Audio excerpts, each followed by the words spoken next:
अभी टाइम है हमारे गेस्ट स्पीकर को बुलाने का। हमारे गेस्ट स्पीकर है मिसेस प्रीति पटेल। Welcome Preeti ma'am. आप जहां पर भी है अनम्यूट कीजिए। प्रीति मैम ने एमएससी किया है फिजिक्स में, एमएड किया है। She is a founder of Gyanoday foundation in Raipur. Madam जो है डीएमआईटी एक टेक्निक होती है जिससे फिंगरप्रिंट से पता चलता है कि आपके ब्रेन की एनालिसिस क्या है, आपके ब्रेन में क्या चेंजेस आ रहे हैं, क्यों बच्चा ऐसा कर रहा है, जो भी बच्चा अभी कर रहा है। तो मैम इसके बारे में बताती है। Plus mid brain activation. Mid brain activation आपको पता होगा ना, हमारी ब्रेन का एक पार्ट होता है मिड ब्रेन। उसको कैसे एक्टिवेट करें और कैसे बच्चे की इंटेलिजेंस को बढ़ाया जाए। तो welcome Preeti ma'am. Thank you, thank you so much ma'am, Mansi ma'am. आपकी एनर्जी देख के आई थिंक सारे पेरेंट्स यहाँ पे काफी एनर्जाइज हो गए होंगे। यस और no? Thank you Mansi ma'am, आपने मुझे अपॉर्चुनिटी दिया आपके प्रोग्राम में आने का। And very warm good evening and Jai Shri Krishna to all dear parents.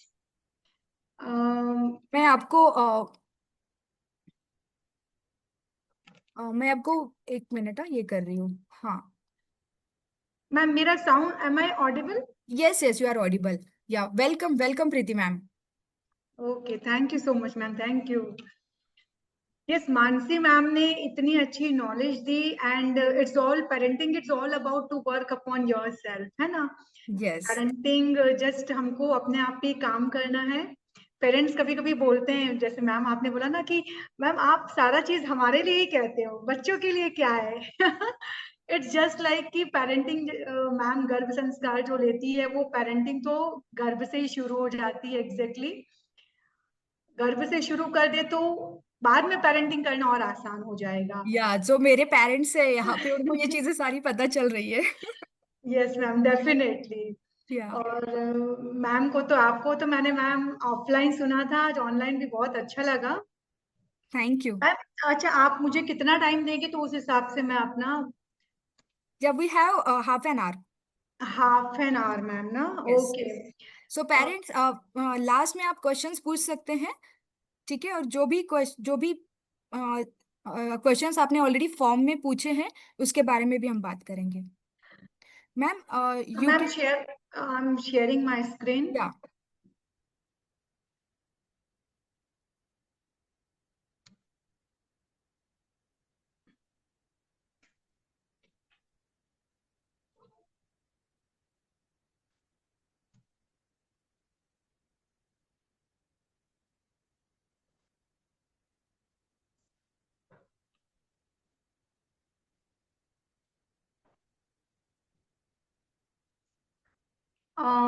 Visible है मैम प्रॉपर सभी यस के लिए, यस। पेरेंट्स के लिए? यस प्रॉपर विजिबल है।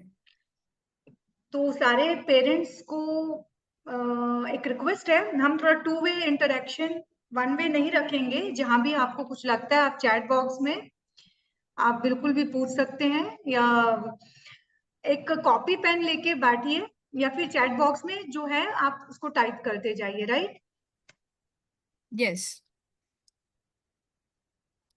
बेसिक प्रॉब्लम्स मैडम ने बताए, काफी सारे सॉल्यूशन बताया, पॉजिटिव पेरेंटिंग के बारे में बताया। जस्ट मैं एक डेफिनेशन शेयर करना चाहूंगी कि as a parent you have to be very patientful, बहुत धैर्यवान आपको बनना है। और प्रोबेबली आप लोग धैर्यवान हैं, तभी आप उतने टाइम से और टाइम निकाल के आप लोग बैठे हैं इस प्रोग्राम में।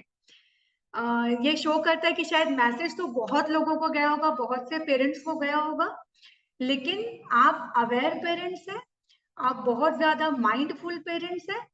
That's why you only come into the programme. बहुत सारों को मैसेज किया होगा, लेकिन जो रियली अपने लाइफ में, अपने बच्चे के लाइफ में चेंज करना चाहते हैं वही पेरेंट्स यहाँ पे है, राइट?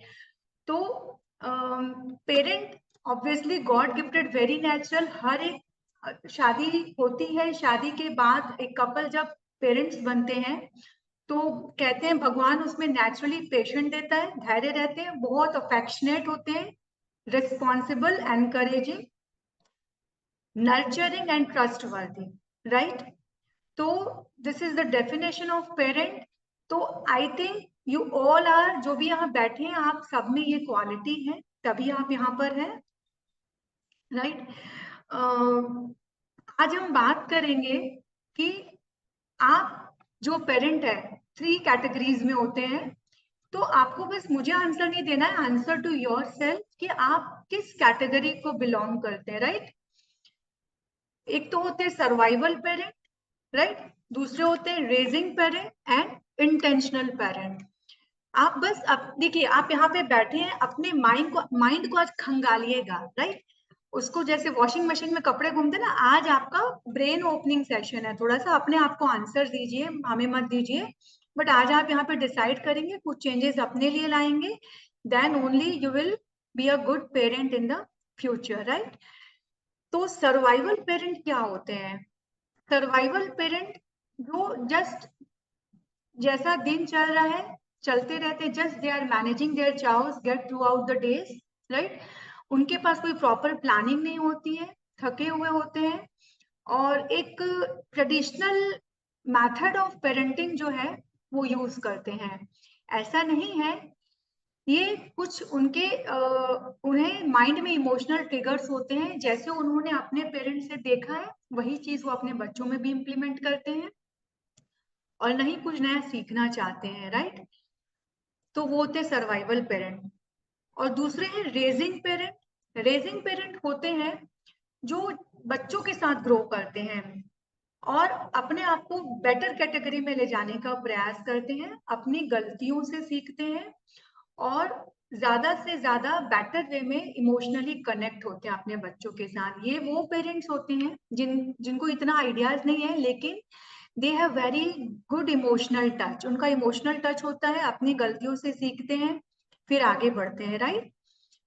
थर्ड कैटेगरी में आते हैं my dear parents, intentional parent. ये पेरेंट आई थिंक अभी तो काफी अवेयरनेस है। अगर मैं बात करूं, हम सब जो है आई थिंक मिलेनियल में आते हैं। जैसे अभी तो जेन अल्फा चल रहा है, मानसी मैम, आई थिंक, है ना? यस। जेनजी, और हम तो उससे मिलेनियल पेरेंट्स हैं। करेक्ट। हमारे, हाँ, हमारे टाइम में तो ऐसा कोई पेरेंटिंग सेशन नहीं होता था। लेकिन एक चीज था कि हम लोग काफी स्पिरिचुअल थे, और इस तरीके से हमने अपने बच्चों को गाइड किया है। और हमारे पेरेंट्स भी उस टाइम इतना टाइम नहीं होता था उनके पास, तो और इतने डाइवर्शंस भी नहीं थे, सोशल मीडिया भी नहीं था, तो हमारी जो पेरेंटिंग हुई है बहुत ही नेचुरल वे में, बहुत ब्यूटीफुल हुई है। Yes, so ma'am, sorry to interrupt you. ये जो यस आपने इंटेंशनल पेरेंट बोला है ना, तो मैम। इसमें आपने लिखा है कि विजन होनी चाहिए पेरेंट की यस मैम। अपने बच्चे के बारे में। तो हम हमारी क्लासेस में जितने भी पेरेंट्स यहाँ पर है उन वो इससे कनेक्ट कर पा रहे हैं, क्योंकि हमारे सारे पेरेंट्स ने अपने अपने खुद के लिए विजन लिखी है, अपने बच्चों के लिए विजन लिखी है। Yes ma'am, definitely ma'am. तो आई थिंक जो आपके ग्रुप के पेरेंट्स हैं वो सारे इंटेंशनल पेरेंट्स होंगे, क्योंकि उनके पास क्लियर पर्पस, या क्लियर पेरेंटिंग गोल्स, उनके पास विजन, सेट वैल्यूज, सारी चीजें हैं, और बहुत जरूरी भी है।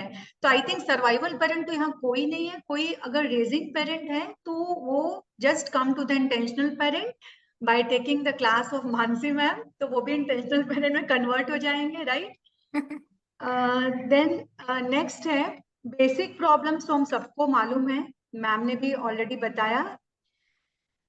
कुछ डिफरेंसेस इसीलिए भी है कि मैंने बताया कि अभी जितने भी बच्चे पैदा हुए हैं आफ्टर 2010, वो सारे आ गए जेन अल्फा में। अभी 2025 वाले तो जेन बीटा में है।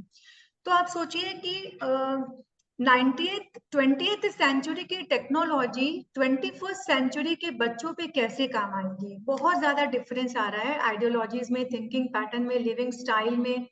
टेक्नोलॉजी की बात करें तो ये एक जनरेशन गैप बन रहा है। सबसे बड़ा रीजन ये है, तो मैं हमेशा कहती हूँ पेरेंट्स को, अपने पेरेंट्स को, कि 3A थ्योरी आप याद रखिए। एक्सेप्ट कीजिए चीजों को, राइट। फिर अपने आप को एडजस्ट कीजिए, फिर अचीव कीजिए। कभी कभी हम मानने को तैयार ही नहीं होते हैं। जैसे हम पेरेंटिंग करते हैं तो पेरेंट्स बोलते हैं मैम आपने बोला, लेकिन सब चीज किया, लेकिन फिर भी नहीं होता है, बच्चा नहीं मान रहा है।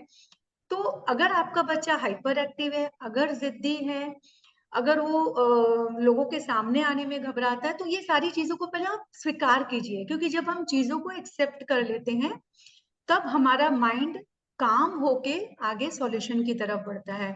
तो ये तो हमको स्वीकार एक्सेप्ट करना ही पड़ेगा कि ideology, thinking pattern, living style, tag, ये बहुत ज्यादा चेंजेस आए पिछले 15 सालों में, जिसकी वजह से ये सारी प्रॉब्लम्स हम बच्चों के साथ फेस कर रहे हैं। बच्चे बहुत ज्यादा एग्रेसिव है, बहुत ज्यादा लेजी है, कंफर्ट जोन में चले जाते हैं, या फिर हाइपर एक्टिव है, अपने आप को फ्रीली एक्सप्रेस नहीं कर रहे, या तो बहुत शर्मीले हैं, उन्होंने चिड़चिड़ाहट है, इरिटेबिलिटी है, जिद्दी है, इम्पेशनफुल है, या बहुत ज्यादा सेंसिटिव है। और सबसे बड़ा प्रॉब्लम हर पेरेंट्स जो बोलते हैं, गैजेट एडिक्शन, राइट। जी। तो उसके बाद जो हम देख रहे हैं आज सबसे बड़ी प्रॉब्लम जो आ रही है बच्चों में, इमोशनल इम्बैलेंस। मैं तो कहूंगी कि आने वाले हर 3 बच्चों के पीछे एक काउंसलर चाहिए, क्योंकि अभी जो हम प्रॉब्लम देख रहे हैं, बच्चों में इमोशनल इंस्टेबिलिटी इतनी ज्यादा है। इवन जो मैं डील करती हूँ, पेरेंट्स आते हैं 7-8 साल के बच्चों को लेके, मैम आप हमारा काउंसलिंग अलग कीजिए, इनका अलग कीजिए। जी। तो जब हम 7-8 साल के थे मैम, तो उस टाइम ऐसा होता था कि हमें तो कुछ पता नहीं होता था, हम नेचुरल वे में खेलते थे ना, हमको कुछ इस टाइप से कोई कुछ कह भी देता था तो हम इतना ज्यादा दिमाग में नहीं लेते थे। लेकिन इमोशनल इम्बैलेंस आप देखेंगे छोटे छोटे बच्चों में आ रहा है, राइट। हाँ। तो कहीं ना कहीं सबसे बड़ा उसका कारण क्या है, या तो पेरेंट्स अवेयर नहीं है, राइट। जैसे मैंने सबसे फर्स्ट पेरेंट्स जो बताएं, सर्वाइवल पेरेंट्स। हम बोल रहे हैं कि पेरेंट्स सर्वाइवल नहीं है, लेकिन कहीं ना कहीं है ना, पेरेंट्स सर्वाइवल ही हो गए हैं। ड्यू टू एकदम their tight work schedules. Tight work schedule, yes ma'am. जैसे मैं बोलती हूँ पेरेंट्स को कि जैसे आप किचन में काम कर रहे हैं, अब वो बच्चा आ रहा है आपके पास बार बार आ रहा है, आपको डिस्टर्ब कर रहा है, तो पेरेंट्स बोलते हैं मैम बहुत डिस्टर्ब करता है, हमको काम करने नहीं देता। Actually they want your attention, उसको आपका अटेंशन चाहिए। पेरेंट्स उस चीज को ऐसा लेते हैं कि वो हमें डिस्टर्ब कर रहा है। एक लैपटॉप में फादर वर्क कर रहे थे, उसका बेटा बार बार उसको आके मतलब वो अटेंशन ड्राइव कर रहा था, तो फादर को बहुत इरिटेटिंग लगा, उसने चिल्ला दिया। तो इमोशनल इंस्टेबिलिटी एक्चुअल में वहीं से शुरू हो जाती है। तो पेरेंट्स कहीं ना कहीं, मैम हम बोले ना इंटेंशनल है, ठीक है, ग्रोइंग है, पर मुझे लगता है आज भी कहीं ना कहीं वो सरवाइव ही कर रहे हैं। आपको क्या लगता है?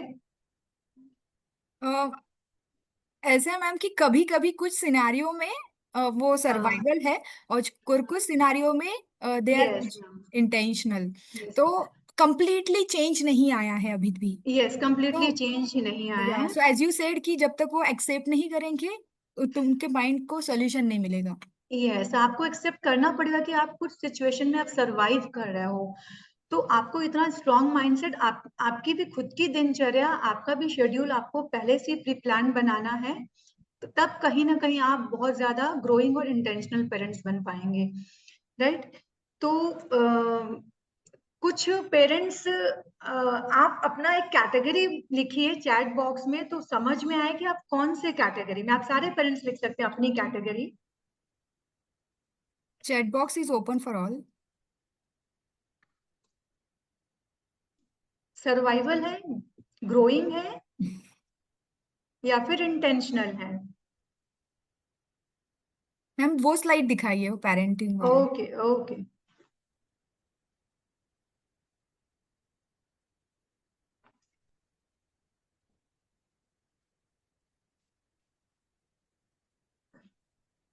पेरेंट्स।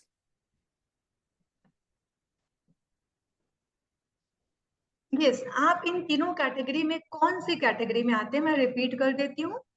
सर्वाइवल, आप जैसा चल रहे हैं, या आप भी सीख रहे हैं रेजिंग पेरेंट, या आपके क्लियर गोल सेट्स हैं, या इंटेंशनल? प्रेरणा ने मैसेज लिखा है प्राइवेट में, इंटेंशनल। Yes, very good. चलिए हम नेक्स्ट स्लाइड में बढ़ते हैं। आपको आंसर्स मैंने पहले ही कहा है, आप अपने मन में आंसर्स दीजिए कि हम कौन से कैटेगरी में, फिर हमको स्विच ओवर टू किस कैटेगरी में जाना है हमको। यस। साइली ने भी लिखा है इंटेंशनल।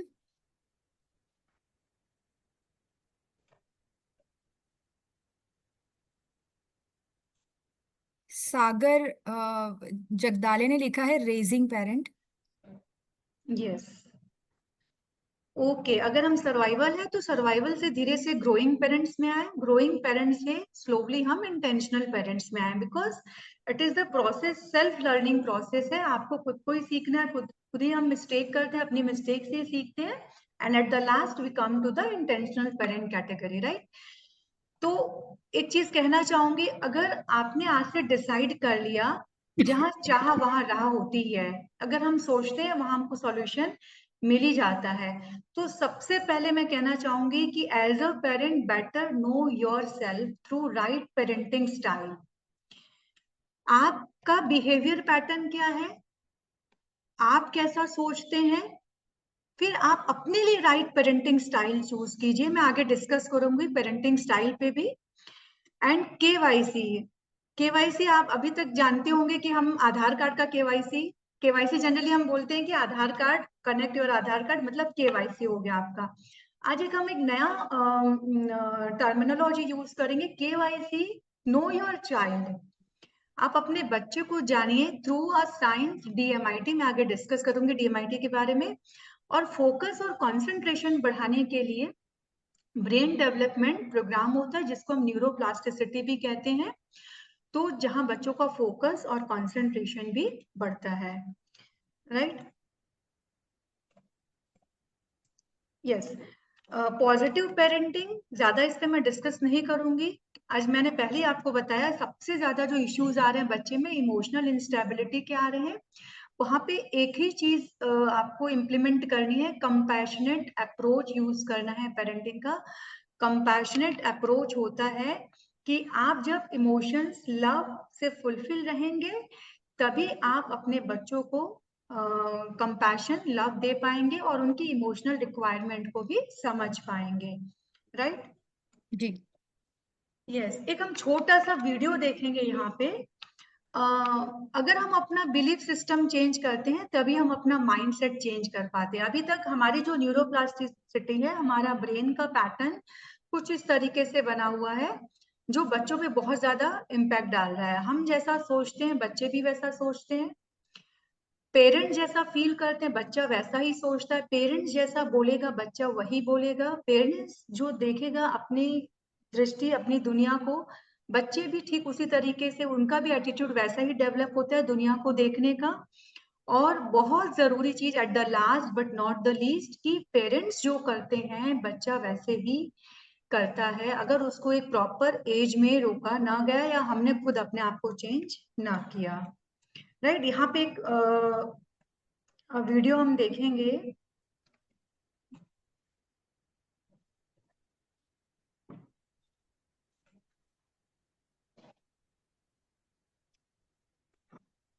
मैम साउंड शेयर कीजिए। हाँ जी मैम, आ गया, आ गया मैम। हाँ।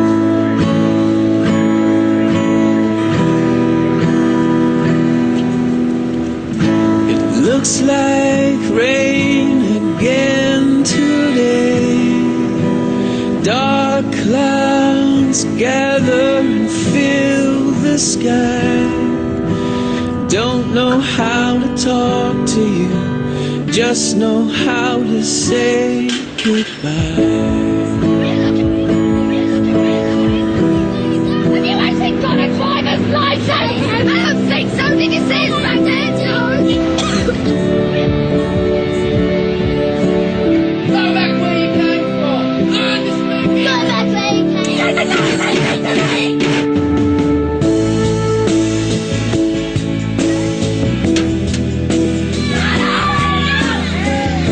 What's wrong with you, Harry? You don't want to speak. I've had enough of you. I've had enough of you.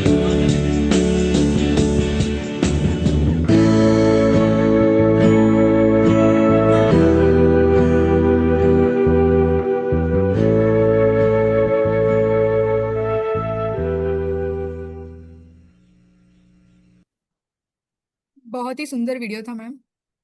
Yes ma'am, जो बच्चे देख रहे हैं, जो बच्चे सुन रहे हैं, सेम टू सेम कॉपी कर रहे हैं। कॉपी कर रहे हैं। Yes ma'am, so what you should be, आपको ये वीडियो देखने के बाद क्या लगता है कि आपको क्या होना चाहिए? आप अपने बेस्ट वर्जन खुद ही बनिए, बिकॉज आप अपने बच्चों के बेस्ट फ्रेंड आप ही हैं एज अ पेरेंट।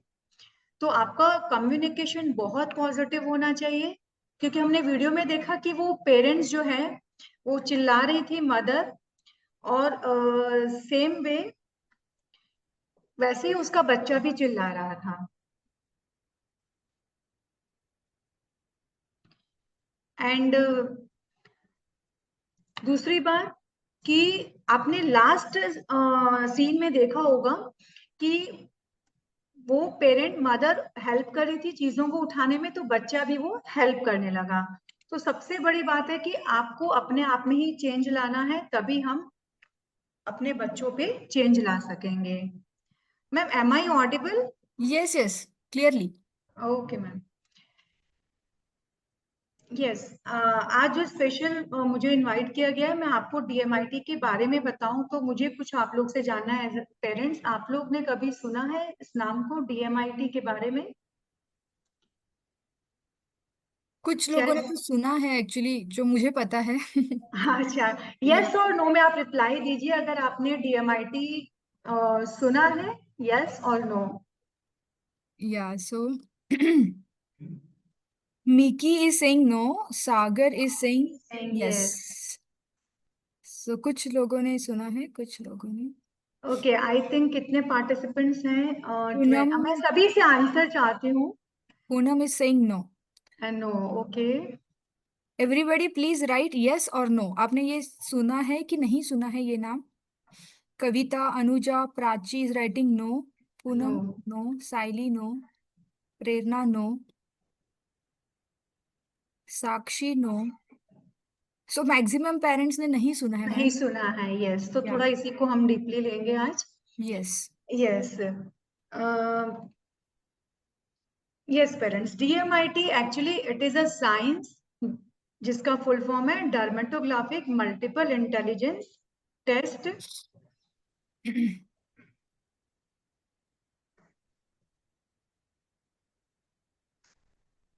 यस, ये एक साइंस है एक्चुअली।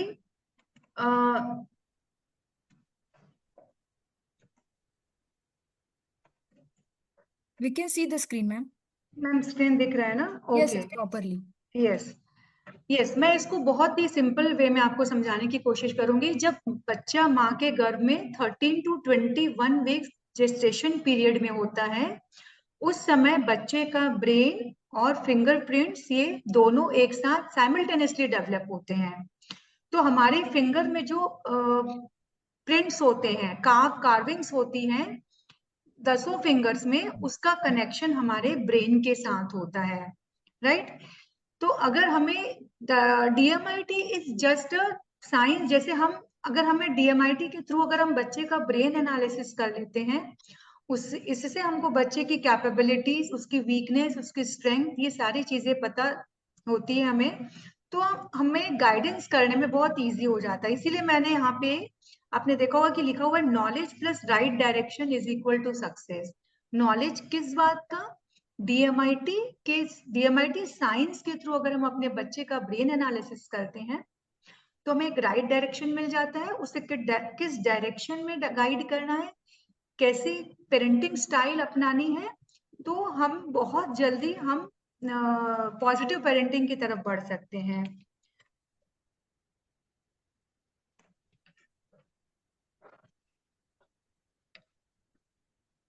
यस, यहाँ पे देखिए, doctor Harold Cummins, father of dermatoglyphics, इन्होंने 1926 में ये रिसर्च किया था और बहुत सारे रिसर्च पेपर डेवलप किए हैं, आप सर्च कर सकते हैं।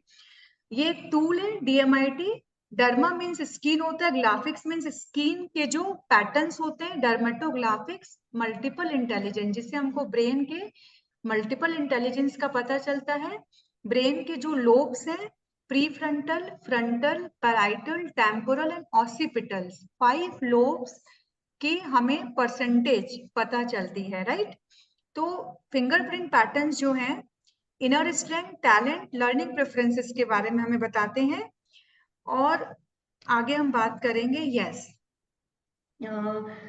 DMIT जो है वो एक समझ लो कि आपके बच्चे का की पीरियड जो होता है +2 इयर्स का, जब 2 साल से बड़ा बच्चा होता है, अगर हम उसके फिंगरप्रिंट्स एनालिसिस करके हम उसके ब्रेन का एनालिसिस करें तो हमें काफी सारे अपने बच्चों के बारे में पता चल जाती है, और हम बहुत कम एज से ही हम बच्चों को उस डायरेक्शन में गाइड कर सकते हैं। मैम कितने सालों तक कर सकते हैं ये टेस्ट? मैम ये जो है, एक मिनट मैम, ये देखिए, actually these patterns are unique, permanent and genetically influenced. बहुत कॉमन बात है मैम, कहीं भी हम जाते हैं तो फिंगरप्रिंट्स लेते हैं क्योंकि ये यूनिक होते हैं, कभी चेंज नहीं होते, माँ के गर्भ में ही बन जाते हैं। तो कभी भी कर सकते हैं? हाँ, कभी भी कर सकते हैं। एक्चुअली अभी जो हमारे पास ज्ञानोदय फाउंडेशन में जो पेरेंट्स आते हैं वो most of the 3 years 4 years के बच्चों को ही लेके आते हैं, ताकि वो पहले से ही उनको समझ में आ जाए कि मेरे बच्चे का बिहेवियर क्या है, उसका सोचने का पैटर्न क्या है। Completely brain analysis report ma'am आती है 34 पेजेस की, और उससे अगर एडवांस चाहिए तो 78 पेज की रिपोर्ट आती है कंप्लीटली। तो यस इवन हम भी कर सकते हैं as a yes parent? Ma'am, हमारा भी होता है मैम। इसमें बहुत सारे, इस काउंसलिंग में रिलेशनशिप काउंसलिंग आती है, बिहेवियरल काउंसलिंग आती है, और जनरली जो 2+ इयर्स के बच्चे होते हैं, 13-14 इयर्स के, वो पेरेंट्स मोस्टली अपने बच्चों को कौन सी लर्निंग स्टाइल से पढ़ाना चाहिए, कैसे गाइड करना है, उसके लिए आते हैं मैम। ओके। Yes ma'am. तो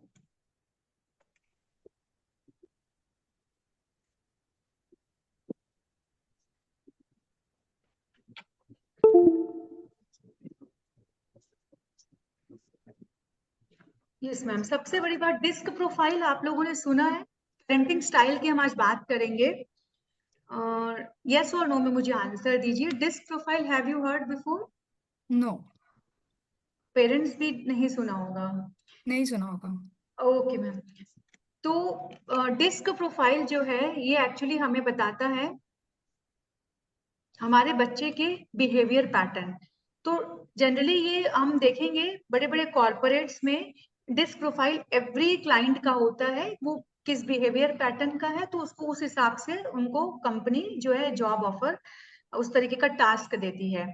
तो सबसे पहला जो डी है, हम उसमें आगे थोड़ा जानेंगे, डोमिनेंट पर्सनालिटी।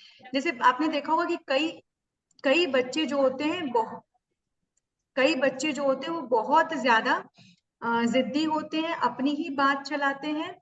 बहुत कम एज में ये चीज आपको दिखाई देगी, क्योंकि हमारे पास 3-4 साल के बच्चे भी आते हैं, तो पेरेंट्स लेके आते हैं, तो वो अगर वो डोमिनेंट उसका डिस्क प्रोफाइल में आता है, ईगल पर्सनालिटी आता है, तो वो बच्चा किसी की नहीं सुनता, लेकिन इंडिपेंडेंट होता है, अपने सारे काम खुद से करता है, उसको इंडिपेंडेंस बहुत ज्यादा पसंद है। जैसे ईगल होता है ना, अपने ही तूफान में भी वो विपरीत दिशा में भी चले जाता है, बहते उड़ते चले जाता है।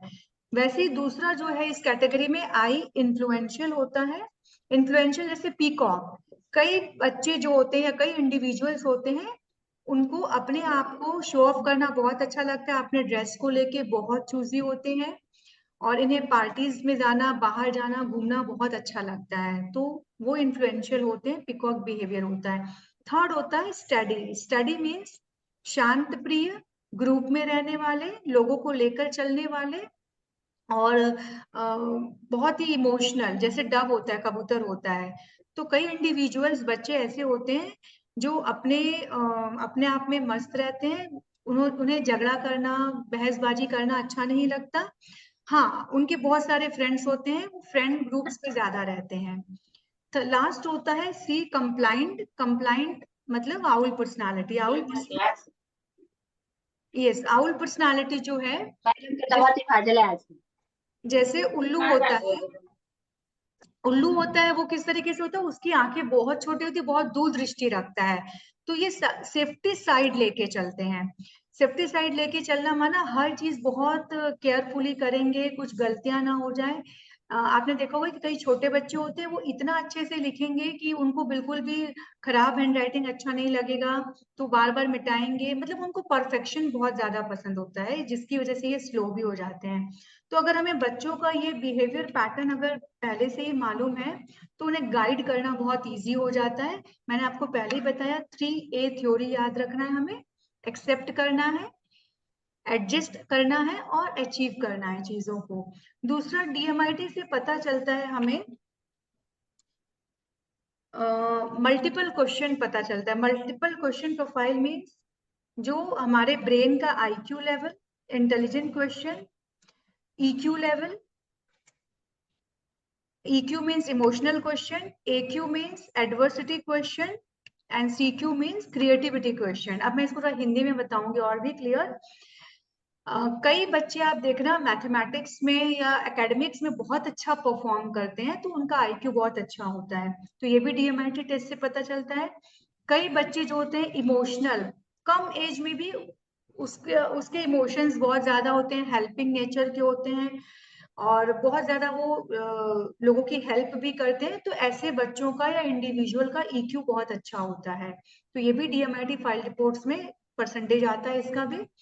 AQ होता है एडवर्सिटी क्वेश्चन। एडवर्सिटी मतलब विपरीत परिस्थितियों में भी, टफ सिचुएशन में भी वापस अपने आप को खड़े कर लेना, है ना। हम विपरीत परिस्थिति, आप देखना कई इंडिविजुअल्स होते हैं लाइफ में, ऐसी सिचुएशंस आती है लेकिन फिर भी अपने आप को वापस वो खड़ा कर लेते हैं, तो ये बहुत काम आता है लाइफ में AQ, जिसको हम बोलते हैं एडवर्सिटी क्वेश्चन। तो लास्ट होता है CQ। CQ का मतलब होता है क्रिएटिविटी क्वेश्चन।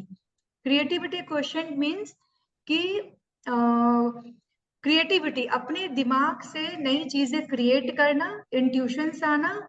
तो कई बच्चे बहुत ज्यादा क्रिएटिव होते हैं, डांसिंग, म्यूजिक, आउटडोर स्पोर्ट्स, ये सारी चीजें बच्चों को करना अच्छा लगता है अगर उसका CQ बहुत ज्यादा हाई है।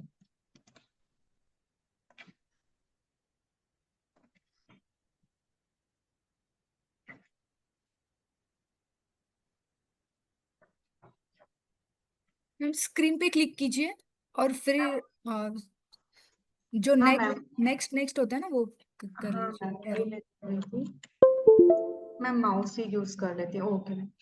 यस, तो पेरेंटिंग स्टाइल जो है, हमें बहुत कुछ जो है DMIT से पता चल जाता है कि हमें कौन सी पेरेंटिंग स्टाइल एज पर चाइल्ड बिहेवियर के हिसाब से हमें अपनानी है, राइट।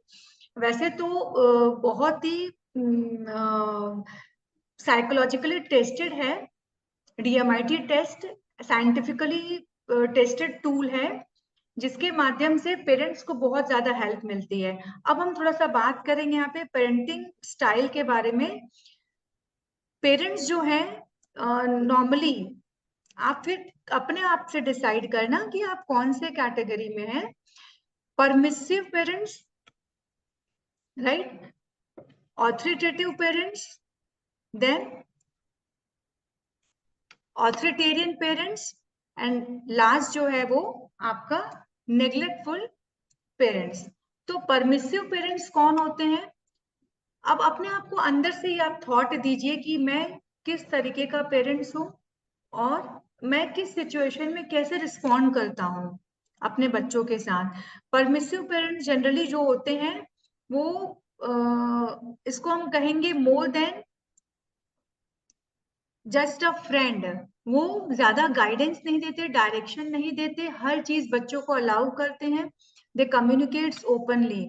उन्हें वो कोई रूल्स और कोई भी डिसिप्लिन सेट नहीं करते हैं। तो हर एक कैटेगरी के अपने प्लस है और माइनस है। परमिसिव पेरेंट्स के जो बच्चे होते हैं जनरली वो बहुत ज्यादा सोशल होते हैं और उनका सेल्फ स्टीम भी हाई होता है, क्योंकि उन्हें बचपन से रोका टोका नहीं जाता है, right.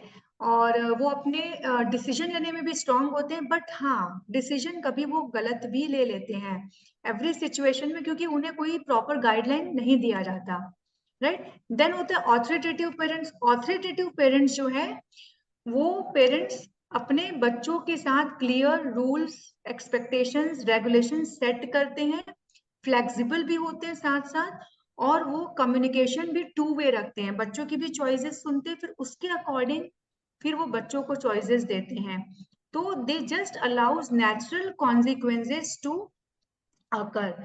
Suppose kid fails quiz when they didn't study, right? तो वो बहुत नेचुरल होते हैं, वो कभी भी बच्चों का इस तरीके से पक्ष नहीं लेंगे, वो डायरेक्टली बताते कि आपने स्टडी नहीं किया इसीलिए आप फेल हो गए, but uses those opportunities to help their kids reflect and learn. Actual में ऑथोरिटेटिव पेरेंट्स जो हैं वो नर्चरिंग, सपोर्टिव और अपने बच्चों के नीड के अकॉर्डिंग वो अपना डिसीजन लेते हैं, often in tune with their children's needs. तो ये जो होते हैं authoritative parents is the right category, right? Then next में नेग्लेक्टफुल पेरेंट. नेग्लेक्टफुल पेरेंट जो है, जैसे मैंने सबसे स्टार्टिंग में बताया, सर्वाइवल पेरेंट्स जो है कि they just maintaining, just managing their chaos, जैसा रूटीन चल रहा है चलते रहते हैं, बच्चों की तरफ ध्यान नहीं देते हैं. ऐसा नहीं है, क्योंकि हमने देखा है कि मोस्टली जो बड़ी बड़ी मेट्रोपॉलिटन सिटीज में पेरेंट्स के पास टाइम नहीं होता है, तो वो बच्चों को जनरली किड्स केयर में डाल देते हैं. वहां पे वो प्रॉपर जो एक पेरेंट्स नर्चर गाइडेंस देता है वैसा नर्चरेंस नहीं मिल पाता, तो वहां पे वो पढ़े लिखे पेरेंट्स भी कभी कभी नेग्लेक्टफुल पेरेंट्स में आ जाते हैं, क्योंकि उनके साथ सिचुएशन ऐसी होती है, ठीक है? तो वो बहुत कम टाइम अपने बच्चों को दे पाते हैं और इसीलिए वो रूल्स रेगुलेशन भी इम्प्लीमेंट सेटअप नहीं कर पाते हैं. तो उनके बच्चे जो है जनरली उनका सेल्फ स्टीम बहुत लो होता है और वो क्लोज रिलेशनशिप नहीं बना पाते हैं पेरेंट्स के साथ, तो कॉन्फिडेंट भी बच्चे उतने नहीं बन पाते हैं. लास्ट कैटेगरी जो है ऑथोरिटेरियन पेरेंट्स. ऑथोरिटेरियन पेरेंट्स मतलब जस्ट लाइक अ हिटलर, मैंने ये बोला तुमने इतना किया क्यों नहीं, राइट? तुमको ये करना ही करना है, मतलब वो चाहते हैं मैं जैसा बोलूं बच्चा वैसा करे, बहुत ज्यादा रिजिड हो जाते हैं, बहुत हार्ड टफ. तो यहाँ पे जो है फुल कंट्रोल चाहते हैं वो अपने बच्चों पे. आपने देखा होगा कि कभी कभी ऐसे पेरेंट्स होते हैं जिनको बहुत ज्यादा डर लगता है कि सोशल मीडिया का जमाना है. मैंने ऐसे भी पेरेंट्स को देखा है कि सपोज 16-17 ईयर्स के उनके बच्चे हैं, तो उनको बिल्कुल भी अलाउंस नहीं करते हैं फ्रेंड्स के साथ बाहर जाने के लिए, पार्टीज करने के लिए. इतने मतलब उनको अंदर से एक डर रहता है कि मैं भेज दूंगी तो मेरा बच्चा भी बिगड़ जाएगा. तो ये ऑथोरिटेरियन कैटेगरी में आते हैं. तो अब सबसे बेस्ट कैटेगरी है इसमें से authoritative parents, right? Authoritative parents. तो हमें क्या करना है, हम बेस्ट नहीं बोल सकते हैं एक्चुअल में. वो एक क्लियर गाइडलाइंस वगैरह बच्चों के साथ टू वे कम्युनिकेशन रखते हैं, लेकिन सम टाइम आप देखोगे तो आपको बैलेंस बना के चलना है. कभी कभी आपको ऑथोरिटेरियन भी होना पड़ता है बच्चों के साथ, कभी कभी नेग्लेक्टफुल भी होना पड़ता है.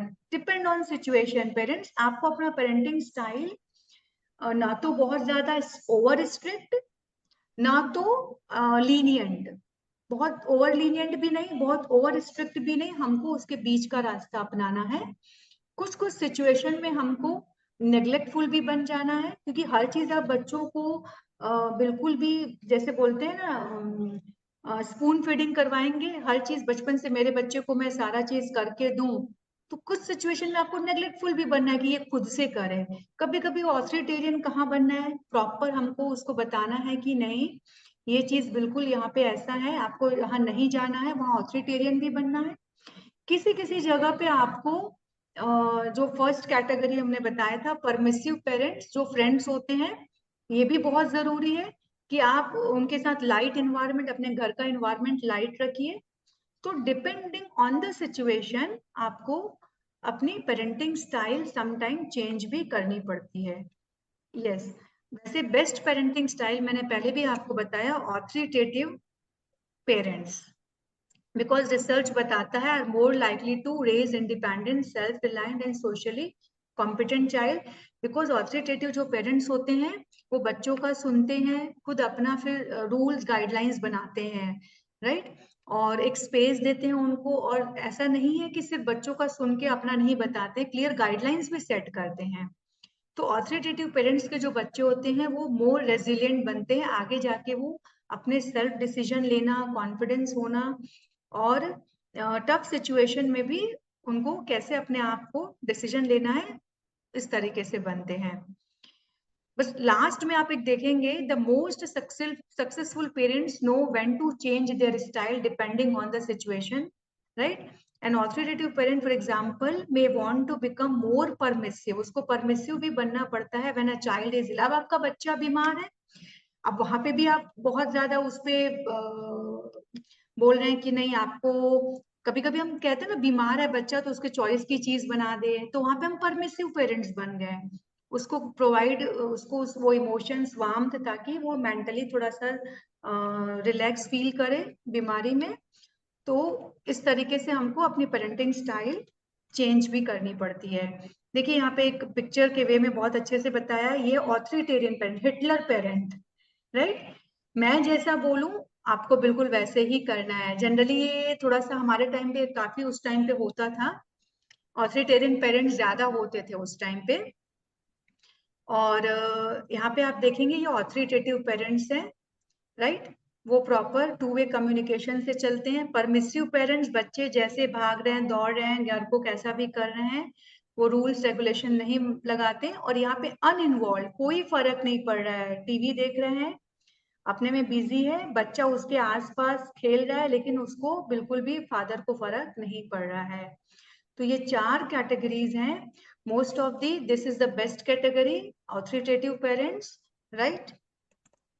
यस, डीएमआईटी को लेके मैं एक आप लोग का माइंड सेट ओपन करना चाहूंगी कि 1 मिनट है।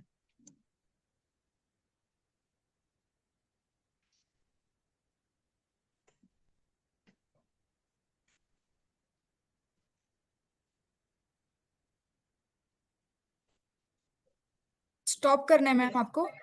नो मैम, नो, स्टॉप नहीं करना है। ओके। Yes ma'am, yes. देखिए अगर आपने सुना होगा, मैं एक स्लाइड ले जाती हूँ आपको, यहाँ से आपको ज्यादा समझ आएगा सारे पेरेंट्स को। अगर सचिन तेंदुलकर के पेरेंट्स ने सचिन तेंदुलकर से बोला होता कि आपको क्रिकेट नहीं खेलना है, आपको पियानो बजाना है, तो क्या होता? वो कभी सचिन तेंदुलकर जो है क्रिकेट के भगवान, वो कभी नहीं बन पाते। यस, हमको मास्टर ऑफ क्रिकेट नहीं मिल पाता। लता मंगेशकर के पेरेंट्स ने उनको बोला होता कि नहीं आपको गाना नहीं, आपको डांसिंग करना है, डांस करना है, राइट। थॉमस अल्वा एडिशन के पेरेंट्स ने बोला होता कि हो गया बहुत, अब ये घर पे जो लेबोरेटरी बना के रखे हो उसको बंद करो, तोड़ देते वो, तुमको सिर्फ पढ़ाई करना, थ्योरी ही पढ़ना है या बास्केटबॉल खेलना है, बाहर भी जाना है तुमको। तो शायद हमको आज जो इलेक्ट्रिसिटी मिला है, बल्ब लाइट, वो हमें कभी नहीं मिल पाता। वैसे ही आपने लियोनेल मेसी के बारे में सुना होगा, फुटबॉल प्लेयर, सुधा चंद्रन के बारे में भी सुना होगा, जो कथक की बहुत बड़ी प्लेयर रही है। तो हर एक बच्चे में अपना एक इंडिविजुअल, अपना एक इनेट इनबॉर्न जन्मजात प्रतिभा होती है। तो जन्मजात प्रतिभा को उस डीएमआईटी के थ्रू ही हम निखार पाते हैं, क्योंकि अगर हमें बहुत कम एज में पता चल जाए तो हम उसी फील्ड में बच्चे को आगे ले जा सकते हैं। कभी कभी क्या होता है, जनरली हम 12, मैम ऐसे भी पेरेंट्स आते हैं हमारे पास, 18-19 साल के हैं, वो इंजीनियरिंग कर रहे हैं लेकिन वो खुश नहीं है। उनके ओके। पेरेंट्स ने बोला या फ्रेंड्स के प्रभाव में आकर उन्होंने वो फील्ड ले लिया। या ओके। कभी कभी, हाँ, या कभी कभी ऐसा होता है कि 12 साल का बच्चा है, वो बहुत बोल रहा है कि नहीं मुझे फुटबॉल खेलना है, लेकिन पेरेंट्स टाइम मैनेज नहीं कर पा रहे हैं, पढ़ाई डिस्टर्ब हो रही, तो फुटबॉल क्लासेस बंद करवा दें या समर का वेट करते हैं। एक्चुअली जो जन्मजात प्रतिभा होती है, बच्चा अगर जिस चीज के लिए बना है, आपको अगर उसी फील्ड में अगर आप डायरेक्ट करते हैं, उसको गाइड करते हैं, तो ये जितने भी चेहरे यहाँ पे स्क्रीन पे दिख रहे हैं आपको, शायद कल आपका बच्चा इन्हीं स्क्रीन में से उनका भी यहाँ पे एक फोटो होगा, राइट। तो हमें उसी जन्मजात प्रतिभा को जानना है डीएमआईटी के थ्रू, और बहुत कम एज से ही उसको उसके लिए कोचिंग, उसके लिए राइट एजुकेशन प्रोवाइड करना है। यस, बहुत सेम, बहुत कॉमन चीज जो आप सारे पेरेंट्स को भी लगता होगा कि same classroom, same teacher, same schedule, सब चीज सेम है, लेकिन फिर भी कुछ बच्चे टॉप स्टूडेंट होते हैं, कुछ बच्चे एवरेज होते हैं और कुछ बिलो एवरेज होते हैं, ऐसा क्यों होता है? कोई भी पेरेंट्स एक बार अपना मुझे आंसर दीजिए, अगर आपको कुछ इसमें कुछ लगता हो, क्या रीजन हो सकता है? Same classroom, same teacher, same schedule, लेकिन कुछ बच्चे टॉप करते हैं, कुछ पीछे रह जाते हैं, क्या रीजन हो सकता है? आप लोग मैं कमेंट बॉक्स में लिख सकते हैं चैट Lack of बॉक्स में। concentration. Yes ma'am, yes. मुझे एक मिनट इन लोग का और एक चीज मैं आपको बताना चाहती हूँ पेरेंट्स, चैट बॉक्स में हम लोगों ने एक लिंक भेजी है, उस फॉर्म को सभी को फिल करना है। अगर आपको इस सेशन के नोट्स चाहिए तो आपको ये आपके मोबाइल नंबर पे मिल जाएंगे व्हाट्सएप पे। बस आपको ये गूगल फॉर्म फिल करना है, तभी हम आप तक पहुंच पाएंगे। Thank you. Continue ma'am please. Yes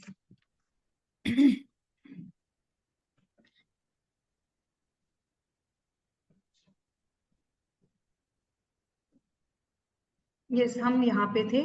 yes कोई अपना साउंड अनम्यूट करके मुझे बताएंगे कि क्यों ऐसा होता है? सेम क्लासरूम है, सेम टीचर है, सारी पढ़ाई भी हर एक क्लास के बच्चों को सेम पढ़ाई जा रही है, लेकिन फिर भी ये डिफरेंसेस क्यों आते हैं?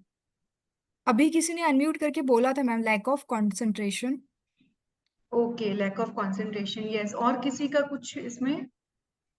कोई और अनम्यूट करके बोलना चाहता है? इसमें इसमें मैडम क्या होता है कि हम ना हमारे हमको जो लगता है ना वो हम बम्बार्डिंग करते हैं मतलब एज ए पेरेंट ना, हमारे बच्चों को कि हमको लगता है कि ये होना चाहिए, हमको लगता है वो होना चाहिए, लेकिन उसको क्या होना चाहिए वो हम देखते नहीं कभी। मतलब वो सोचते नहीं है उसका पैशन क्या है, वो क्या करना चाहता है ना, उसके वजह से मैं यस ये हो सकता है। Yes definitely. और कोई पेरेंट्स? यस, दो आंसर है हमारे पास। एक तो लैक ऑफ कंसंट्रेशन, और सर ने भी, मैम ने भी अच्छा बोला, सर ने भी बहुत अच्छी बात कही कि आप देखना कुछ बच्चे को अगर मैथ्स में इंटरेस्ट है तो वो मैथ्स के पीरियड में बहुत कंसंट्रेशन, मैं नहीं कहूंगी यहाँ पे, क्योंकि यहाँ पे सबसे बड़ी बात होती है उसका पैशन और उसका इंटरेस्ट, जैसे सर ने बताया। तो अगर मैथ्स पीरियड, उसको मैथ्स में बहुत ज्यादा इंटरेस्ट है, तो वो मैथ्स में उसका कंसंट्रेशन, फोकस उतना ही ज्यादा बढ़ जाता है, राइट? सपोज किसी बच्चे का लैंग्वेज बहुत अच्छा है, लिटरेचर बहुत अच्छा है, तो वो लैंग्वेज सब्जेक्ट पीरियड को बहुत पसंद करेगा, वहां पे उसका फोकस ऑटोमेटिकली बढ़ जाएगा, राइट? कुछ बच्चे लाइफ स्किल्स पीरियड में, जहाँ पे स्टोरीज बताते हैं, स्पिरिचुअल स्टोरीज बताते हैं, उसको बहुत एंजॉय करते हैं, वहां पे वो कंप्लीटली पूरा फोकस हो जाते हैं। मैं यहाँ कॉमन एग्जांपल दूंगी। मेरा बेटा ही है, अभी तो वो 22 ईयर्स का है। उसके साथ था कि उसको जो टीचर का जो फ्लुएंसी, कम्युनिकेशन, पढ़ाने का स्टाइल पसंद है, तो उसके कॉपी के पीछे स्क्रिबल्स होते थे, वो इतना इंटरेस्ट नहीं लेता था, या जो सब्जेक्ट उसको, जैसे एसएसटी पसंद नहीं है, तो वो उसमें फोकस नहीं होता था, राइट? तो इसका मतलब ये नहीं है कि बच्चा हमारा कमजोर है या उसका फोकस नहीं है, कंसंट्रेशन नहीं है। एक्चुअली हमें बच्चे का पैशन, इंटरेस्ट जानना है, राइट? और उसको प्रेशराइज नहीं करना कि आपको ऑल 5 सब्जेक्ट्स में अच्छे मार्क्स लाना है। हमको बहुत कीनली वॉच करना है, या डीएमआईटी टूल तो है ही जिससे हमको बच्चे का इंटरेस्ट पता चलता है। मैं आपको बता दूं कि हार्वर्ड गार्डनर्स की जो थ्योरी है, इसमें एक पॉइंट मैं बताना चाह रही हूँ मैम कि जब बच्चे का कॉन्सेप्ट क्लियर नहीं होता है यस कोई भी सब्जेक्ट का, तब भी उनका इंटरेस्ट नहीं डेवलप होता है। हाँ मैम, वो टीचर, यस, जैसे मैंने मेरे बेटे का ही एग्जांपल दिया कि वो टीचर अगर इतना एफिशिएंट नहीं है, वो उतना प्रॉपर उसको समझ में नहीं आ रहा है, कंसेप्ट क्लियर नहीं, तो उसको अच्छा नहीं लगता था उस पीरियड में। यस। तो वही चीज जैसे मैंने उसको घर पे बताती थी, तो बहुत अच्छे से उसको, ये भी एक रीजन है। हाँ, तो यस, और दूसरा रीजन ये भी है कि हर एक बच्चे का अपना सीखने का पैटर्न अलग होता है। यहाँ पे जैसे बताया है, बैक हम बोलते हैं इसको, बैक थ्योरी। कई बच्चे देख के बहुत जल्दी सीखते हैं, मतलब हमारे ब्रेन में जो मेमोरी डेवलप होती है वो 3 तरीके से होती है। एक तो हम देखने से बच्चा इंफॉर्मेशन गैदर कर रहा है, एक तो सुनने से कर रहा है, तीसरा वो प्ले वे मैथड से कर रहा है, रोल प्ले या खुद कुछ, जैसे कई बच्चे होते हैं ना खिलौने आते हैं घर पे, उसको बिल्कुल भी जब तक पूरा खोल के ना देख ले तब तक वो उसको चैन नहीं पड़ता, तो वो उसको हैंड्स ऑन एक्टिविटी पसंद होती है। तो जी। ये भी गॉड गिफ्टेड होता है कि आपका बच्चा किस कैटेगरी को बिलोंग करता है, उसका विजुअल लर्निंग स्ट्रांग है, ऑडिटरी स्ट्रांग है, या काइनेस्थेटिक स्ट्रांग है। तो डीएमआईटी टूल से हमें बहुत सारी बहुत बारीकियां पता चलती हैं परसेंटेज वाइज कि ऑडिटरी स्ट्रांग है तो वो सुन के अपने ब्रेन में मेमोरी बनाता है। ये देखिए डॉक्टर हार्वर्ड गार्डनर, सभी ने नाम सुना होगा, फेमस। जितनी भी आज हमारे इंडिया में प्ले स्कूल है, ये डॉक्टर हार्वर्ड गार्डनर की थ्योरी की वजह से ही है। अगर मैं इंडिया में बात करूँ तो 25 साल हुआ कम से कम, अगर 2000 के पहले ऐसे कोई प्ले स्कूल नहीं हुआ करती थी। आफ्टर 2004 के बाद ही सारी प्ले स्कूल और प्ले वे एक्टिविटी के वाया थोड़ा पढ़ाया जा रहा है। फॉरेन में तो काफी टाइम से ये कंसेप्ट है।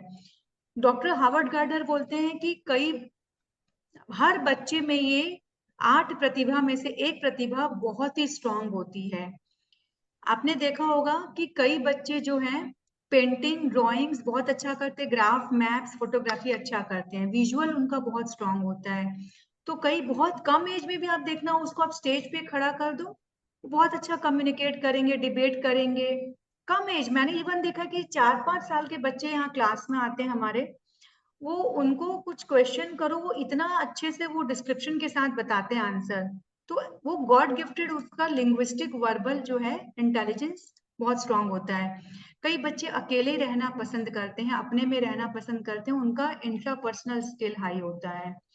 इंटरपर्सनल सोशल स्किल्स बोलते हैं हम इसको, लोगों के साथ इजीली कनेक्ट करते हैं। कई बच्चे का आप देखना मैथ्स में बहुत इंटरेस्ट लेता है तो उसका लॉजिक स्ट्रांग होता है। कई बच्चे को म्यूजिक में बहुत इंटरेस्ट होता है, उसको बड़े बड़े श्लोक वगैरह गीता जी के श्लोक आप देखो कम एज में ही बहुत जल्दी उनको मेमोराइज हो जाते हैं। और अ, कुछ बच्चे को बस खेलना बहुत पसंद है, स्पोर्ट्स एक्टिविटी। और कुछ होते हैं नेचर के साथ टाइम बिताना, उनको ये चीजें अच्छी लगती है। तो ये 8 इंटेलिजेंस में से कौन सा इंटेलिजेंस बहुत स्ट्रांग है, ये हमें डीएमआईटी टेस्ट से पता चलता है। और इसके अकॉर्डिंग 8 इंटेलिजेंस के अकॉर्डिंग अलग अलग इनके बच्चों के को करिकुलर एक्टिविटीज, इनका करियर भी निकल के आता है। यस, ये है हिडन और इनबॉर्न टैलेंट जो मैंने बताया। फिंगरप्रिंट्स हम स्कैन करते हैं, फिर ब्रेन मैपिंग करके ये सारा इसका इंटेलिजेंस निकल के आता है उसमें। Yes, personalised online offline services available है हमारे यहाँ। Yes, आगे बात करते हैं मैम, थोड़ा सा मैं बस कंसंट्रेशन फोकस के बारे में दे दूं, आप कितना टाइम देंगे मुझे? ठीक है मैम, मिड ब्रेन एक्टिवेशन के बारे में बता दीजिए। हाँ जी, okay ma'am. Yes, concentration focus की भी बात आई तो सबसे पहले मैं बहुत नेचुरल चीज बताना चाहूंगी कि फोकस कंसंट्रेशन आज बच्चों का सबसे ज्यादा जो है, बच्चे डाइवर्ट हो रहे हैं। क्यों हो रहे हैं? एक एक रीजन आप चैट बॉक्स में लिख के बताइए जो आपको नेचुरली लगता है। क्यों आज क्यों बच्चे या पेरेंट्स फेस कर रहे हैं फोकस कंसंट्रेशन की प्रॉब्लम सबसे ज्यादा? बहुत सारे रीजन हो सकते हैं।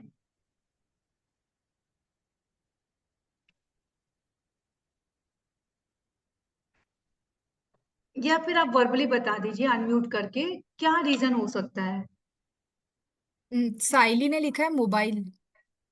यस, मोबाइल, ये तो बहुत कॉमन है, मैं यही एक्सपेक्ट भी कर रही थी कि मोस्ट हाँ, of the parents social media mobile लिखेंगे। Screen addiction. मिकी ने लिखा है yes, screen addiction. Yes, screen addiction. So mostly यही आंसर्स होंगे शायद पेरेंट्स के। Yes, yes.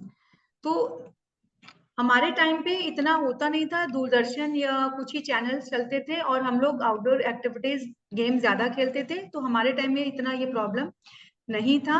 लेकिन आजकल मोस्ट ऑफ द पेरेंट्स को यही प्रॉब्लम है, फोकस कम है, कंसंट्रेशन कम है। तो यहाँ पे मैं एक चीज ऐड करूंगी, बच्चे का फोकस कंसंट्रेशन कम नहीं है, हम उसको वो इन्वायरमेंट नहीं दे पा रहे हैं, या अपने घर पे ही हमने कोई स्पेस ऐसा नहीं बनाया है कि उस स्पेस में जाके बच्चे को उस स्पेस में जाके ही वो फोकस कंसंट्रेट हो जाए। मैं एक एग्जांपल दूंगी, जैसे मेरे घर पे एक रूम है, मैं कितना भी अपने घर के काम से हेक्टिक सिचुएशन हो, गेस्ट आए, कुछ भी हो जाए, मैं उस स्पेस में जाऊं, मतलब मुझे विद इन अ मिनट मैं जो काम करना चाहती हूँ मैं फोकस हो जाती हूँ। तो अपने घर पे आपके प्लेस का भी एक एनर्जी होता है। तो सबसे बड़ी बात है कि आपको वो एनर्जी, वो इन्वायरमेंट एक ऐसी जगह बनानी पड़ेगी जहाँ पे बच्चा बहुत जल्दी फोकस कंसंट्रेट कर पाए। क्यों, अगर आपके घर पे कंटिन्यू टीवी चल रहा है, कई पेरेंट्स बोलते हैं मैम ज्वाइंट फैमिली है हम नहीं बोल पाते, मैंने कहा ठीक है, कोई बात नहीं, ज्वाइंट फैमिली का अपना एक अलग होता है, उस एनवायरमेंट में बच्चा बहुत सीखता है। लेकिन आप एक ऐसा स्पेस बनाओ कि उसको स्टडी यहीं प्रॉपर प्लेस पे यहीं करना है, तो उसके माइंड का वो ब्रेन पैटर्न सेट होगा, वो एनर्जी बनेगी, वो जगह उसके लिए एक एनर्जी बनेगी जहाँ पे वो फोकस कर पाएगा। दूसरा चीज, मैम ने बताया स्क्रीन एडिक्शन को आपका टाइम सेट करना है जिससे वो कम हो जाएगा उसका एडिक्शन, और या फिर आप टाइम सेट कर दीजिए कि इतने टाइम के लिए देखना है, और उसका ब्रेन पैटर्न चेंज हो जाएगा। थर्ड सॉल्यूशन मैं बताऊंगी, यहाँ पे ब्रेन डेवलपमेंट प्रोग्राम जो होता है हम यहाँ ज्ञानोदय फाउंडेशन में लेते हैं। ब्रेन डेवलपमेंट प्रोग्राम क्या है, इसके लिए पहले हमें जानना पड़ेगा हमारे जो ब्रेन है वो दो पार्ट में डिवाइड है। आप सब जानते हो left brain and right brain? Yes और नो में आंसर दीजिए बस। क्या आप जानते हैं लेफ्ट ब्रेन और right brain?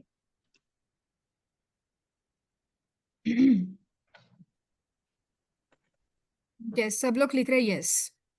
Yes, yes, everyone knows about left brain and right brain. Yes. आज मैं थोड़ा सा इसका डीप बताऊंगी आपको।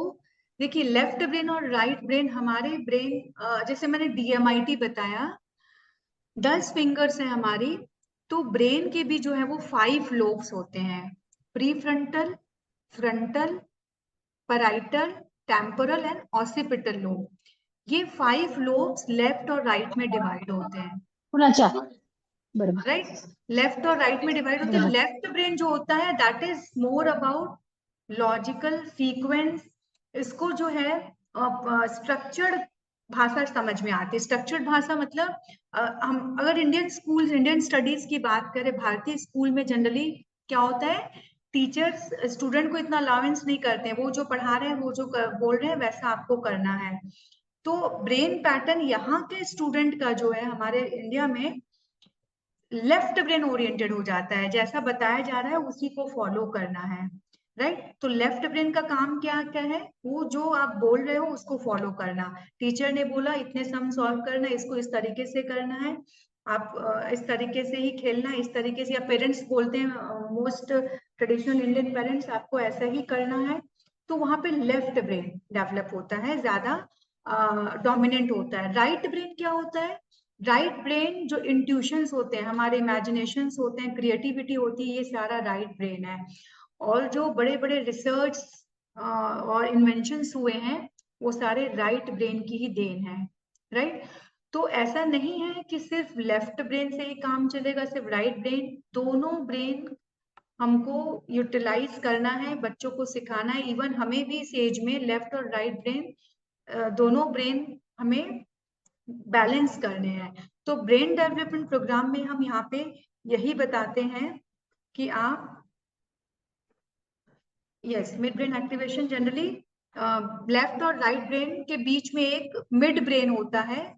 पिनियल ग्लैंड आप सबने सुना होगा। मैं बहुत नेचुरल लैंग्वेज में बात करूँ तो हमारे जो आध्यात्मिक आध्यात्मिक चेतना भी नहीं, नॉर्मल चेतना, जागृति का जो प्रतीक होता है उसको हम पिनियल ग्लैंड साइंटिफिक लैंग्वेज में बोलते हैं। वहां पीनियल ग्लैंड के पास ही जो होता है वो मिड ब्रेन होता है। वो मिड ब्रेन लेफ्ट और राइट ब्रेन के इंफॉर्मेशन को ट्रांसफर करता है। तो बच्चा ज्यादा से ज्यादा दोनों ब्रेन को जब यूज करता है, या हम भी यूज करते हैं, तो हमारा मिड ब्रेन जो है वो एक्टिवेट रहता है और हम बहुत सारे काम बहुत कम टाइम पे करते हैं और सक्सेस की तरफ बढ़ते हैं। तो mid brain activation programme actually this is the mental capabilities को बढ़ाने की एक टेक्निक है, जनरली 5 to 15 ईयर्स के बच्चों के लिए। और ये ब्रिज का काम करता है। मिड ब्रेन एक्चुअली में लेफ्ट और राइट ब्रेन के बीच एक छोटा सा पी साइज का एक ग्लैंड होता है, दैट इज मिड ब्रेन, उसको हम बोलते हैं।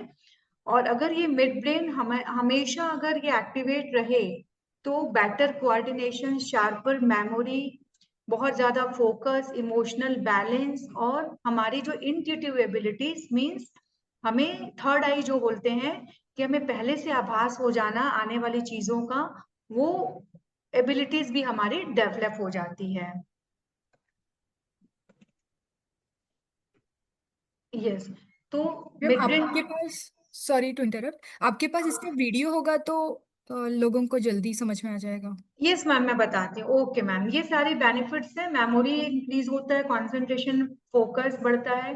जो मैंने स्टार्टिंग में ही बताया, आजकल बच्चों को इमोशनल इंस्टेबिलिटी की सबसे ज्यादा प्रॉब्लम आ रही है। तो अपने एंगर इश्यूज जो है, बच्चों को लेजीनेस है या सुन नहीं रहे, एक बारी में पेरेंट्स बोल रहे हैं बच्चा नहीं सुन रहा है, वो सारी चीजें इस प्रोग्राम, आफ्टर दिस प्रोग्राम बच्चों में वो चेंजेस आते हैं। कॉन्फिडेंस लेवल बच्चों का बहुत ज्यादा बढ़ जाता है।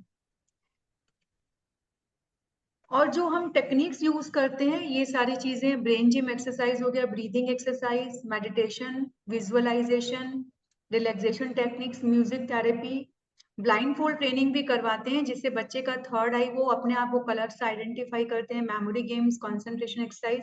सबसे इंपॉर्टेंट पार्ट है मैम विजुअलाइजेशन, जो हम यहाँ पे बच्चों को करवाते हैं, इमेजिनेशन टास्क भी देते हैं उनको, तो जिससे बच्चे का वो मिड ब्रेन एक्टिवेट होता है।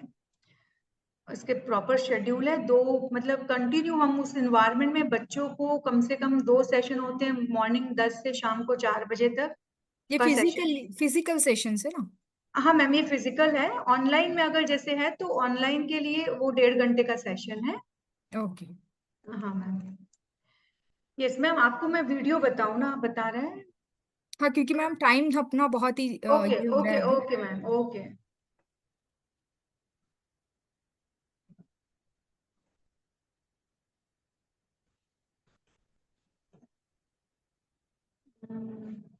मैम कुछ पिक्स हैं, वीडियोस इसमें। ठीक है, पिक्स दिखा दीजिए। हाँ जी।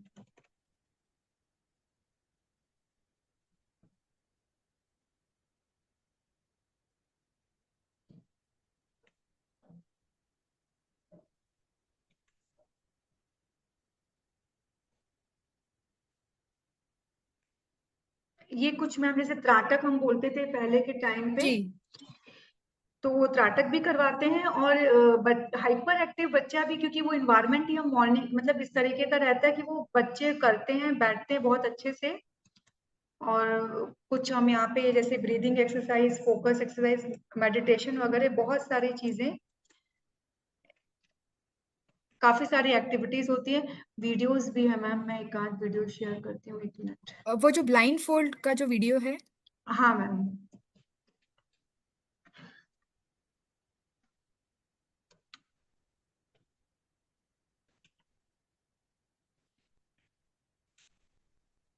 इसमें से तो चलिए।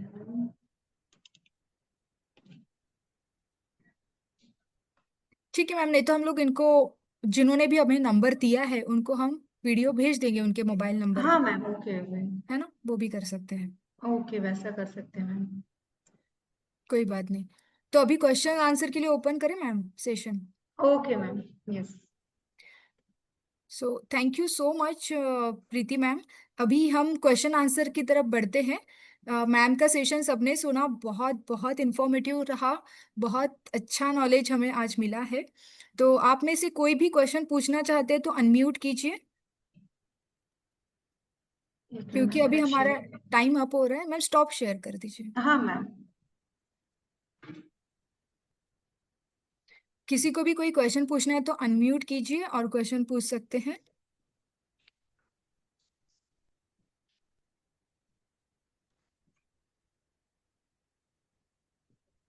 अगर आपके क्वेश्चंस इस सेशन में सॉल्व हो गए तो बहुत ही अच्छी बात है। अगर आपका कोई यूनिक क्वेश्चन है जो ये सेशन में कवर नहीं हुआ है, तो आप प्लीज अपने हैंड रेज कीजिए या फिर अनम्यूट करके पूछ लीजिए।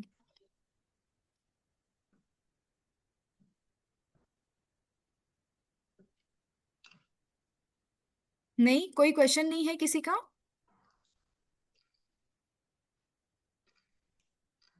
ओके। अच्छा, आप लोग को ये समझ में आया जो हम मैंने इंफॉर्मेशन दी किसी को, मतलब ऐसा तो नहीं कि बहुत ज्यादा साइंटिफिक हो गया था? क्लियरली अंडरस्टेबल था आप सबके लिए? जी जी, आई होप सो। और जो मैंने हम लोगों ने ये भेजा था, फॉर्म भेजा था, उसमें जो मैक्सिमम चैलेंजेस जो आए थे, जो पेरेंट्स ने लिख के भेजे थे कि biggest parenting challenge is screen addiction और हाइपर एक्टिविटी, यही सबसे ज्यादा चैलेंज थे मैम जो हमने इसमें देखा था, हाइपर हमारा जो एक्टिविटी। फॉर्म हमने शेयर किया था उसमें। तो इसके अलावा, क्योंकि वो पॉइंट्स हमने कवर कर लिए हैं, इसके अलावा अगर कोई क्वेश्चन है तो पूछ लीजिए, और एल्स हम लोग अभी सेशन को एंड करते हैं। नो? एक ma'am, can I share my community group और number if you allow me? Ma'am we are already shared here. Okay ma'am. हाँ। आपको कभी भी ऐसा डाउट लगता है तो यू कैन कॉल मी। आपको अभी लगता है कि काफी टाइम से तो कैसे क्वेश्चंस करें, आप मेरा नंबर भी नोट कर सकते हैं। अगर डीएमआईटी से आपको और भी कुछ ज्यादा नॉलेज चाहिए तो आप ले सकते हैं। अगर आपको किसी को नंबर नोट करना है तो आप नोट कर सकते हैं। यस, स्वराली, साक्षी, आपका नंबर नहीं है मेरे पास, तो आप लोग प्लीज शेयर कर दीजिएगा। हीना, आपका भी नंबर नहीं है, बाकी सबका नंबर है मेरे पास। एंड पूनम चौरे, तो आप लोग भी आपका नंबर शेयर कर दीजिए, ताकि ये फॉर्म आप फिल कर दीजिए, ताकि आपके नंबर्स हमारे पास आ जाए, और हमारी टीम आपको कांटेक्ट करेगी। आपको जो भी दिक्कत है, जो भी प्रॉब्लम्स है, वो हम सॉल्व करने की कोशिश करेंगे। ठीक है? So thank you so much Preeti ma'am for sharing this valuable information here. DMIT बहुत ही इम्पोर्टेंट टॉपिक है, और ये कितना साइंस बेस है, ये आपने समझाया, कोरिलेट किया। तो आई होप कि जितने भी पेरेंट्स ने ये सुना, उनके बच्चों के लिए उनके सारे के सारे जो कंप्लेंट्स है, लाइक हाइपर एक्टिविटी या कोई भी इमोशनल इम्बैलेंस से रिलेटेड चीजें हैं, वो सॉल्व हो जाएगी। प्लस उनके करियर से रिलेटेड, उनके स्टडीज से रिलेटेड जो भी प्रॉब्लम्स आगे आएगी, वो भी सॉल्व हो जाएगी। और yes mid brain definitely. Activation से उन वो और भी अपने ब्रेन के सेल्स को एक्टिवेट करके उसका फायदा उठा पाएंगे। मैम, एक मैं वापस डीएमआईटी रिपोर्ट में एक शेयर कर रही हूँ, थोड़ा सा आपको ज्यादा उसमें आइडिया हो जाएगा if you allow me. Okay, okay ma'am. Just कि अभी टाइम हो रहा है, तो बस मैम, बस एक ओके तो मिनट में।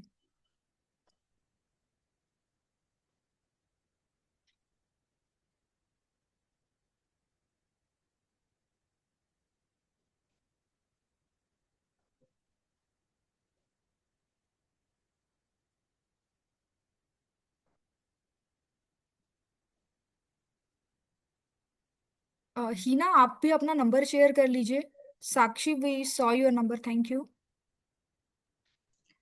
मैम, ये स्टूडेंट्स, ये विजिबल है आप लोग के लिए? Yes yes. यस, ये एक डीएमआईटी रिपोर्ट है एक चाइल्ड की, जिसमें इस तरीके से ये रिपोर्ट आता है कंप्लीटली। ओके। हाँ, जैसे मैं इसमें आपको जैसे ये गौरांश अग्रवाल की रिपोर्ट है। जो मैंने बताया 10 फिंगर्स है, उसके जो परसेंटेज है आपके ब्रेन के परसेंटेज, मैं सीधे वही लेके जाती हूँ। ये देखिए, ये आपके ब्रेन लोब्स है। जैसे ये इस बच्चे का जो सारे परसेंटेज दिए हुए हैं। तो यहाँ ओके। पे हमको स्ट्रेंथ समझ में, इस बच्चे का सबसे हाईएस्ट जो है म्यूजिक इमोशंस 18.40 जो है। ओके। तो ये बच्चा जो है बहुत, और इसकी लैंग्वेज एबिलिटी भी बहुत हाई है। तो यहाँ से हमको एक इंसाइट्स मिल जाता है पेरेंट्स को कि अगर म्यूजिक और लैंग्वेज हाई है तो ये बच्चा लैंग्वेज सब्जेक्ट में और बहुत अच्छा आगे जाके कम्युनिकेटर, डिबेट बहुत अच्छा करेगा। तो इस तरीके से हर एक 10 फिंगर का ये ब्रेन एनालिसिस है, कंप्लीटली परसेंटेज के वाया आया हुआ है ये इस तरीके से। हाँ, जिसमें एक बहुत अच्छा ये भी पता चलता है टीएफआरसी जो है बच्चे का, ये उसका पोटेंशियल क्या है, वो ओवर एक्टिव है जब 200 से ज्यादा अगर बच्चे का आया तो वो हाइपर एक्टिव कैटेगरी में आता है, तो उस हिसाब से फिर रेमेडीज भी हम बताते हैं। ये लेफ्ट ब्रेन राइट ब्रेन का परसेंटेज मैम आता है इसमें। अच्छा, कि कौन सा ब्रेन कितना एक्टिव है। हाँ मैम, जैसे लेफ्ट ब्रेन इसका ओके 51 है, राइट ब्रेन 48 है, इस ओके तरीके से हाँ कंप्लीट रिपोर्ट ये फाइंड आउट होती है मैम इसमें।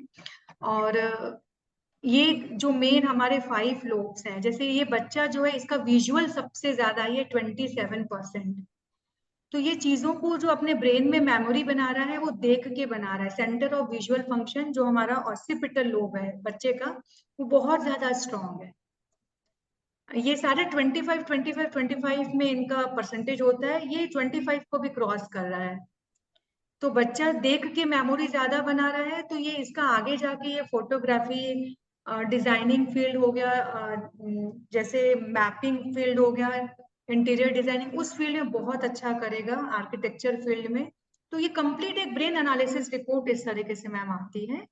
ओके हाँ, ये है कंप्लीट रिपोर्ट है मैम। यस, जैसे क्वेश्चन की बात की तो इस बच्चे का क्रिएटिव क्वेश्चन सबसे ज्यादा है, 33% है, बहुत ज्यादा हाँ क्रिएटिव चाइल्ड है उसका। एडवर्सिटी क्वेश्चन 21, ये भी सारे 25 में डिवाइड होते हैं, और 25 से ज्यादा है सबसे, 33 है तो उसका क्रिएटिविटी ज्यादा है। तो इस तरीके से हमको एक ओवरऑल आइडिया मिल जाता है पेरेंट एडुकेटर को कि बच्चे को कैसे गाइड करना है आगे। Okay yes ma'am. और बिहेवियर के बारे में मैंने जैसे स्टार्टिंग में बताया डिस्क प्रोफाइल, तो जैसे हाँ इस बच्चे का बिहेवियर ईगल है, ये अपनी ही बात करेगा, अपनी ही बात सुनेगा। और प्राइमरी पर्सनालिटी डव है, मतलब ड्यूअल दोनों पर्सनालिटी है। प्राइमरी का मतलब होता है कि कंफर्ट जोन के साथ वो शांत रहेगा, और अनकंफर्ट सेकेंडरी मतलब वो अनकंफर्ट जोन नोन में जाएगा तो वहां पे वो डोमिनेंट हो जाएगा। तो ओके बहुत क्लियर इंसाइट्स, माइन्यूट इंसाइट्स सारे मिलते हैं मैम इस तरीके से। Okay, that's it ma'am. Thank you thank you so much Preeti ma'am. आपने बहुत ही इम्पोर्टेंट इन्फॉर्मेशन आज शेयर की है। आई होप कि सारे पेरेंट्स को इतना इम्पोर्टेंट अपने बच्चे के बारे में इन्फॉर्मेशन पता चल जाएगा, तो वो बहुत ही आसानी से पेरेंटिंग कर पाएंगे। आप यस सभी मैम। बहुत बहुत धन्यवाद आज के सेशन को ज्वाइन करने के लिए और इतने पेशेंटली सुनने के लिए। बहुत बहुत धन्यवाद सभी का। और आपने जो रिस्पॉन्सेज दिए हैं उसके लिए भी मैं आभार व्यक्त करती हूँ। और आज के सेशन को ग्रैंड सक्सेस बनाने के लिए प्रीति मैम ने बहुत पेशेंटली सब चीज़ें समझाई है, उसके लिए बहुत बहुत धन्यवाद ma'am. Thank you so much Mansi ma'am, all parents. Mansi ma'am ने मुझे एक अपॉर्चुनिटी दी आपके सामने आने की, और मुझे बहुत अच्छा लगा। मैं फर्स्ट टाइम आपसे मैम मिले थे हम हमारे कम्युनिटी में। जी मुझे आपका ऑरा बहुत पॉजिटिव लगा, शायद इसीलिए कहते हैं ना जिसकी एनर्जी कहीं मैच होती है हम कहीं ना कहीं उनसे कनेक्ट हो जाते हैं। जी जस्ट मैं ऐसे ही बैठी थी, मुझे क्यों लगा कि मैं मैम को एक मैसेज करूं। मैम भी बहुत अच्छे मिशन पे हैं, और गर्भ संस्कार मैम जो आप जिस मिशन पे हैं, मुझे वो टॉपिक हमेशा शुरू से बहुत अच्छा लगता है। जी जी जी thank thank you you so much ma'am. Thank you so much everyone. एक छोटी सी प्रेयर बोलते हैं और आज का सेशन यहीं पे समाप्त करते हैं। ओम असतो मा सद्गमय तमसो मा ज्योतिर्गमय मृत्योर्मा अमृतं गमय।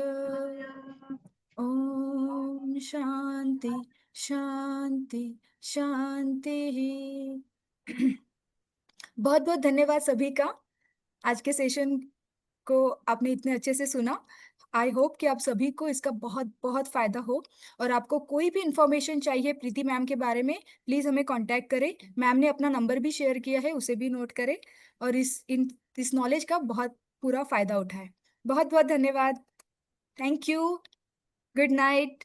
Bye everyone. Thank you so much.